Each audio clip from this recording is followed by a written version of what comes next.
Oke, Assalamualaikum warahmatullahi wabarakatuh. Salam sejahtera untuk kita semua.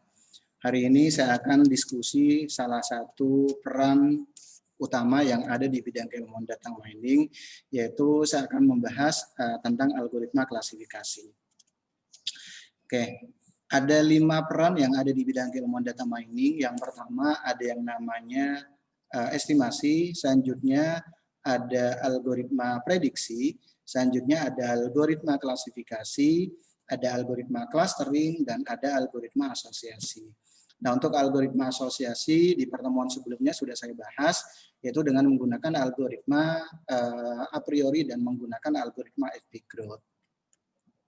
Oke, tahapan utama proses yang ada di bidang keilmuan data mining, sekali lagi saya review dulu tentang tahapan utama yang ada di proses data mining. Yang pertama, tentunya yang kita butuhkan adalah membuat data dalam bentuk himpunan data yang biasa disebut dengan dataset. Nah, dataset di sinilah yang nantinya akan kita buat disesuaikan dengan algoritma yang nantinya akan kita gunakan. Ada 5 peran yang nantinya bisa kita gunakan yang ada di bidang keilmuan data mining. Ada estimasi, ada prediksi, klasifikasi, clustering, dan asosiasi. Datanya pun nanti harus disesuaikan dengan metodenya.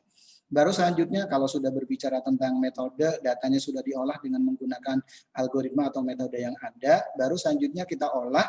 Nanti yang muncul selanjutnya yang muncul dari data yang sudah diolah akan muncul yang namanya output. Kita input datanya yang biasa disebut dengan dataset, kita pilih metodenya, selanjutnya akan muncul yang namanya output. Output di sini bisa pola, atau bisa model, atau nanti bisa knowledge, atau bisa nanti rule atau cluster. Selanjutnya data-data yang kita miliki perlu diukur atau diuji nilai akurasinya. Perlu dievaluasi dataset yang kita miliki. Bisa contohnya nanti yang muncul adalah akurasi atau AUC atau kurva ROC, atau nanti yang muncul adalah RMSE. Kalau akurasi dan AUC semakin tinggi nilainya akan semakin bagus datasetnya. Tapi kalau RMSE semakin sedikit RMSE-nya berarti semakin bagus dataset yang kita miliki. Karena kalau di RMSE berarti yang dilihat adalah errornya, root mean square error. Oke, saya bahas terlebih dahulu tentang algoritma klasifikasi. Kalau berbicara tentang algoritma klasifikasi, konsepnya adalah algoritma yang menggunakan data dengan target atau kelas atau label berupa nilai kategorikal. Berarti nanti untuk data-datanya kita bisa buat dalam bentuk kategorikal. Jadi ada targetnya atau ada kelasnya atau ada labelnya atau ada keputusan dari si data itu sendiri. Contoh, apabila target atau kelas atau label adalah pendapatan, maka bisa digunakan nilai nominal atau kategorikal. Contohnya pendapatan besar, menengah, atau contohnya kecil. Contoh lain adalah rekomendasi kontak lens. Apakah menggunakan jenis soft atau jenis hard atau contohnya tidak. Ini untuk algoritma klasifikasi. Oke, jadi masuknya ke algoritma supervised learning. Oke, klasifikasi data terdiri dari 2 langkah proses. Pertama ada yang namanya learning atau fase training, di mana algoritma klasifikasi dibuat untuk menganalisa data training, kemudian direpresentasikan dalam bentuk rule klasifikasi. Jadi untuk klasifikasi yang nanti akan kita olah ada 2 jenisnya. Yang pertama adalah kita membuat yang namanya fase training atau fase learning, di mana data yang kita gunakan adalah data historinya atau data-data yang sudah kita miliki. Sehingga nanti akan terbentuk rule dari klasifikasi tersebut. Proses kedua adalah klasifikasi, di mana data testing digunakan untuk memperkirakan akurasi dari rule klasifikasi. Jadi yang pertama, kalau berbicara tentang data yang ada di data mining ada 2, ada data training dan ada data testing. Data training itu apa? Data-data history yang sudah ada atribut dan kelasnya. Sedangkan data testing merupakan data yang baru. Atributnya sudah ada, cuman kelasnya atau labelnya belum ada. Inilah yang nantinya akan kita uji. Kira-kira masuk ke kelas yang mana. Oke, proses klasifikasi didasarkan pada 4 kelompok. Ada 4 istilah, ada 4 komponen yang ada di algoritma klasifikasi. Kalau menurut guru Nesku, yang pertama ada yang namanya kelas. Kelas di sini bisa disebut dengan target atau label istilahnya. Selanjutnya ada yang namanya prediktor atau yang biasa disebut dengan atribut atau bisa disebut dengan feature. Nama lain dari atribut atau prediktor atau feature. Selanjutnya ada yang namanya training dataset. Training dataset di sini merupakan data-data histori yang sudah lengkap atribut dan kelasnya. Jadi atribut dan kelasnya sudah ada. Data histori di sini merupakan data-data lampau biasanya. Kalau saya contohin tadi, contohnya yang sebelumnya ada yang namanya kategorikal, ada yang namanya pendapatan, contohnya ada pendapatan besar, ada pendapatan menengah, dan pendapatan kecilnya sudah ada, berikut atribut-atributnya. Ini kalau berbicara tentang data training. Selanjutnya data testing, ini bisa disebut dengan data baru. Data baru di sini atributnya atau variabelnya sudah ada, tapi kelas atau labelnya belum ada. Contoh, saya ingin memprediksi atau pengen mengklasifikasikan apakah kelas mahasiswa ini, contohnya mahasiswa yang ada di kelas semester 5 di sini nanti akan lulus tepat waktu atau enggak. Variabel-variabelnya kan sudah ada, tinggal kelasnya atau output atau targetnya belum ada. Masuk kategori contohnya lulus tepat waktu atau tidak. Oke, ini kalau berbicara tentang atribut dan kelasnya, contoh untuk rekomendasi kelas dari jenis bunga, iris contohnya. Ada iris sentosa, ada 3 kelas, ada 3 bentuknya, apakah masuknya ke iris sentosa atau iris versicolor atau iris virginica. Dilihat dari atribut-atributnya. Ada 4 atribut yang nantinya bisa masuk kategori pertama, kedua, atau ketiga. Ini yang disebut dengan dataset.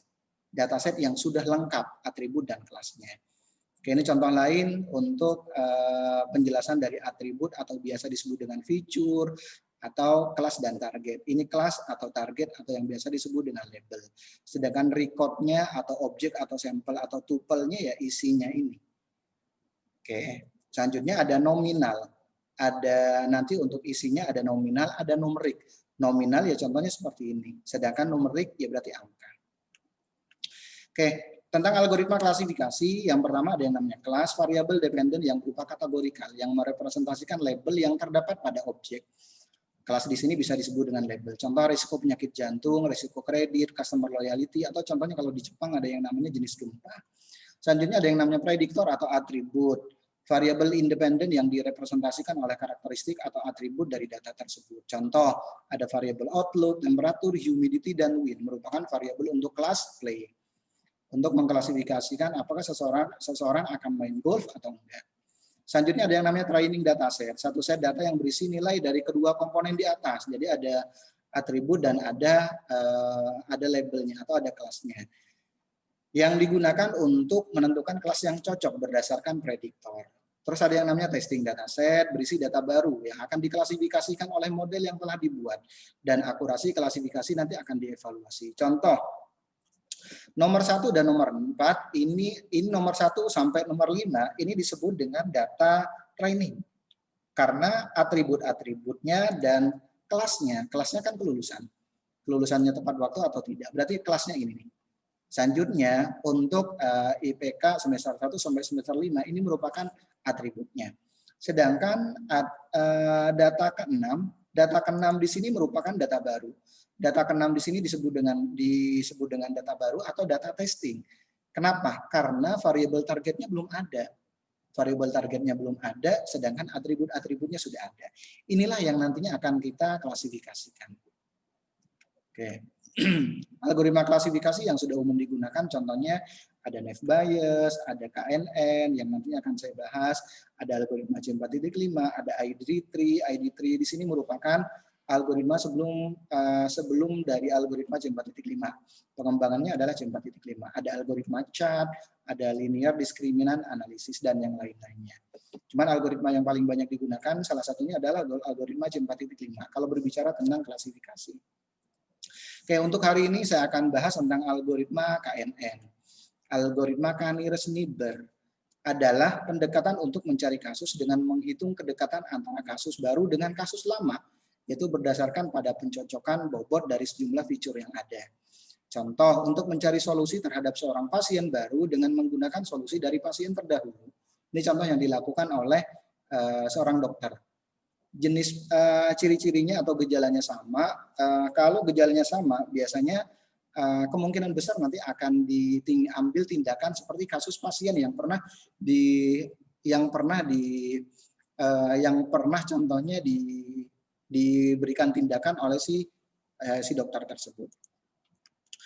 Untuk mencari kasus pasien mana yang akan digunakan, maka dihitung kedekatan kasus pasien baru dengan semua kasus pasien lama. Jadi yang dimaksud dengan kedekatan di sini dilihat dari atribut-atributnya atau gejala-gejala dan diagnosanya. Lebih mirip kemana? Kasus pasien lama dengan kedekatan terbesarlah yang akan diambil solusinya untuk digunakan pada kasus pasien baru. Contoh, muncul jenis penyakit baru yang belum diketahui. Contoh seperti yang kasus COVID nih.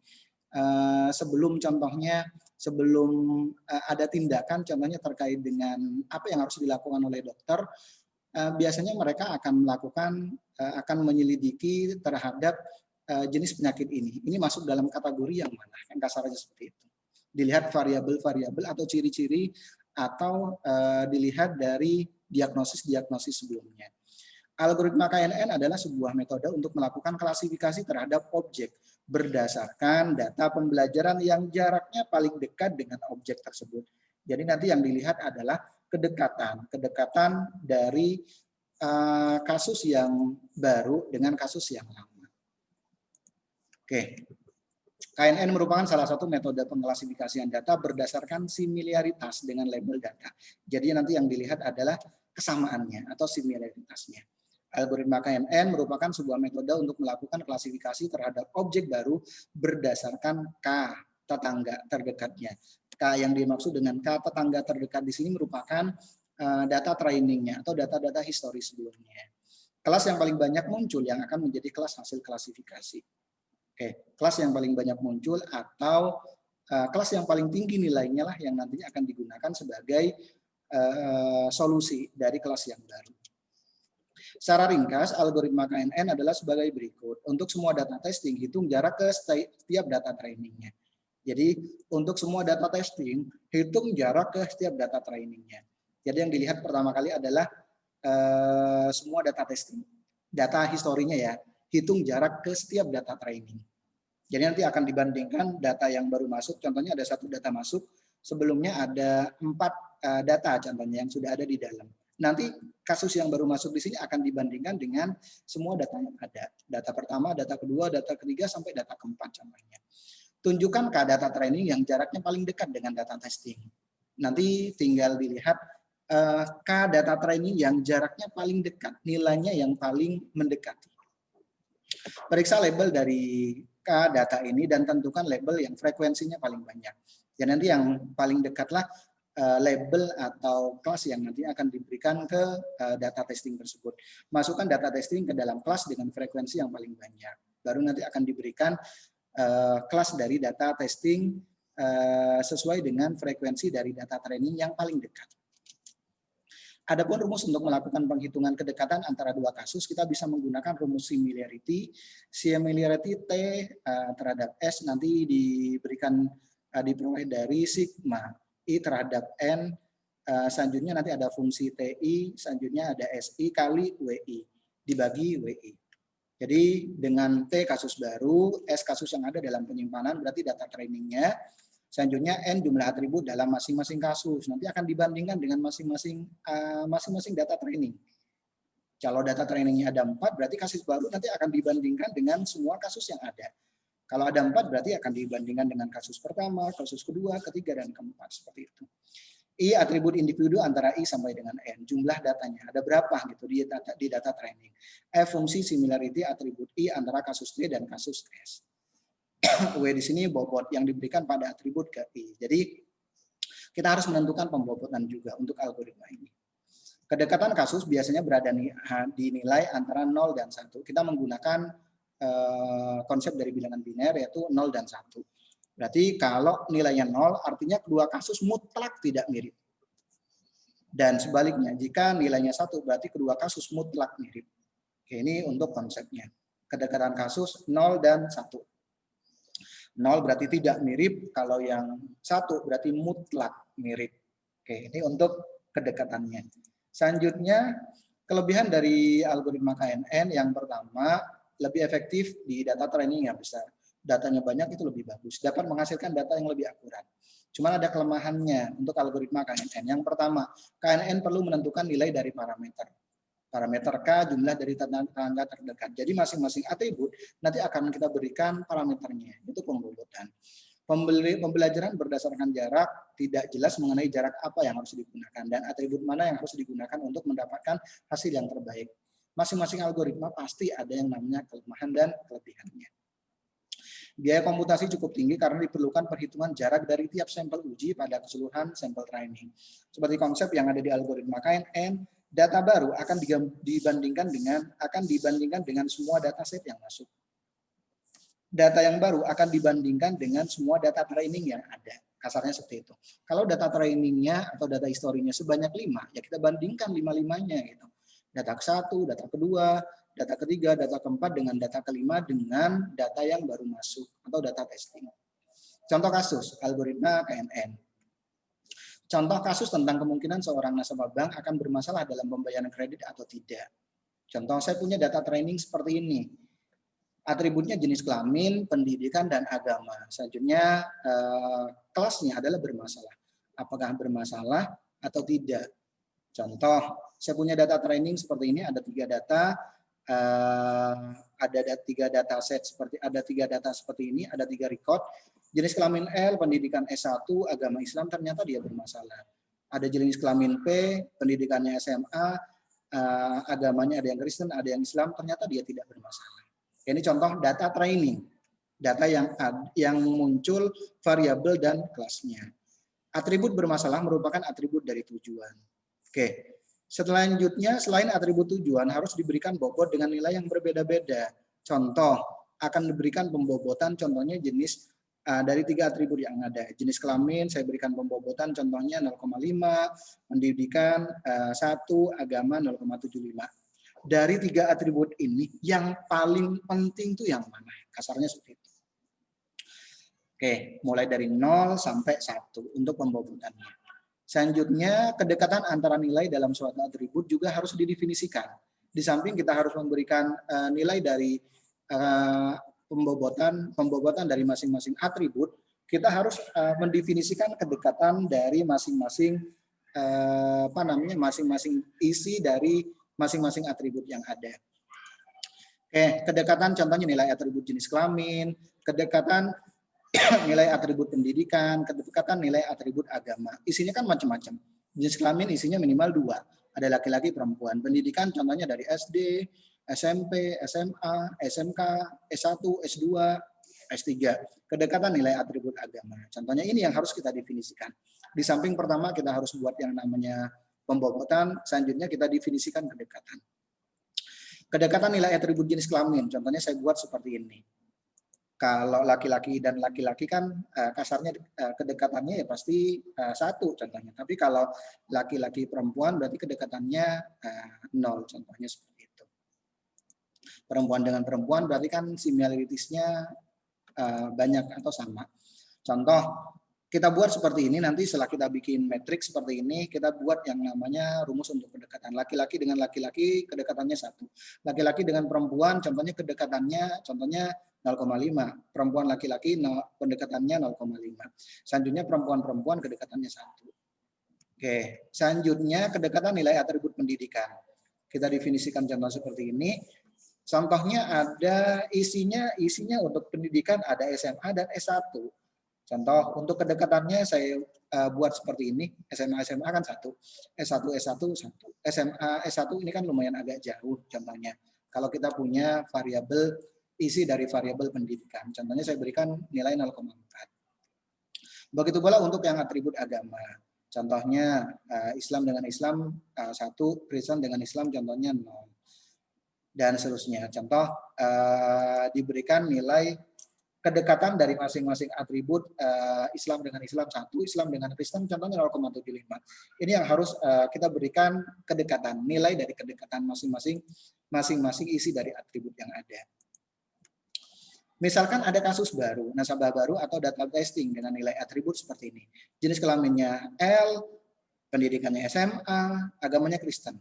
Kira-kira nanti masuk kategori bermasalah atau tidak? Kalau contohnya data ini sudah ada di data testing, kan langsung kita sudah ada di data training, contohnya datanya sudah persis sama, kan langsung kita berikan label atau langsung kita berikan keputusan. Oke, contohnya nih, data 1 sampai nomor 3 ini kan data training. Berarti data-data ini sudah ada di data. Tapi yang nomor 4 ini kan data testing, data baru masuk. Jenis kelaminnya laki-laki, pendidikannya SMA, agamanya Kristen. Sebelumnya kan ada jenis kelamin perempuan nih yang mirip, cuman yang beda banget yang jenis kelamin. Nanti bermasalah atau enggak? Oke, jadi inilah yang nantinya akan kita hitung. Ini data baru. Penyelesaian kasus untuk mengklasifikasikan apakah nasabah tersebut akan bermasalah atau tidak, maka akan dilakukan langkah-langkah sebagai berikut. Yang pertama, menghitung kedekatan kasus baru dengan tabel kasus nomor 1. Tadi kan jumlah kasus di data training itu kan ada 3. Berarti kita bandingkan dengan data kasus nomor 1, dengan data kasus nomor 2, dan data kasus nomor 3. Baru memilih kasus dengan kedekatan terdekat. Menghitung kedekatan kasus baru dengan tabel kasus nomor 1. Diketahui contohnya kedekatan nilai atribut jenis kelamin. Data sebelumnya contohnya laki-laki, yang nomor 1 ya. Kita lihat data ini. Data yang baru masuk laki-laki, jenis kelaminnya data ke-1 laki-laki. Berarti kan kedekatan kasusnya 1. Selanjutnya bobot untuk jenis kelamin 0,5 yang sudah kita definisikan di awal. Selanjutnya atribut berikutnya, atribut pendidikan, data yang baru masuk SMA, sedangkan data yang pertama S1. Kedekatannya 0,5, bobotnya 1. Seperti yang sudah kita definisikan di awal.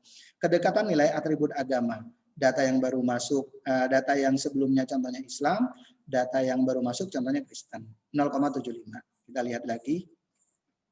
Oke, ini data yang baru masuk, contohnya data pertama kan agamanya Islam, data yang baru masuk Kristen. Data yang lama pendidikannya S1, data yang baru masuk SMA. Sehingga akan terbentuk seperti ini.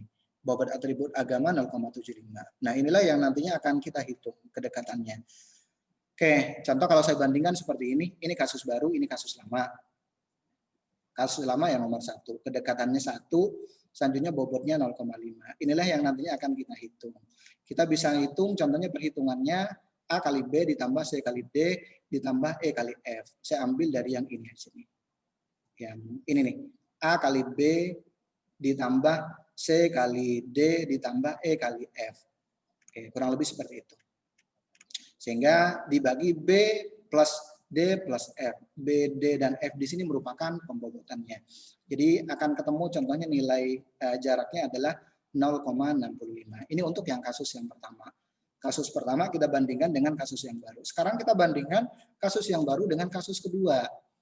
Menghitung kedekatan tabel kasus baru dengan kasus yang kedua. Kedekatan nilai jenis kelamin. Kalau yang lama L, yang baru contohnya P. Berarti kan kedekatannya 0,5. Bobot atributnya jenis kelamin 0,5.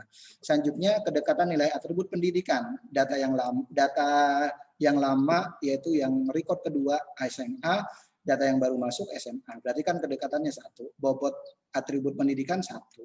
Selanjutnya kedekatan nilai atribut agama. Yang sebelumnya contohnya yang nomor 2, data kedua contohnya agamanya Kristen, data yang baru masuk agamanya Kristen. Kedekatannya 1. Bobot agama 0,75. Inilah yang akan kita kalikan. A kali B ditambah C kali D ditambah E kali F dibagi B tambah F tambah D tambah F. Kurang lebih seperti ini. Kalau saya urai, sehingga akan muncul seperti ini. Hasilnya 0,89. Selanjutnya kasus yang ketiga kita bandingkan dengan kasus keempat.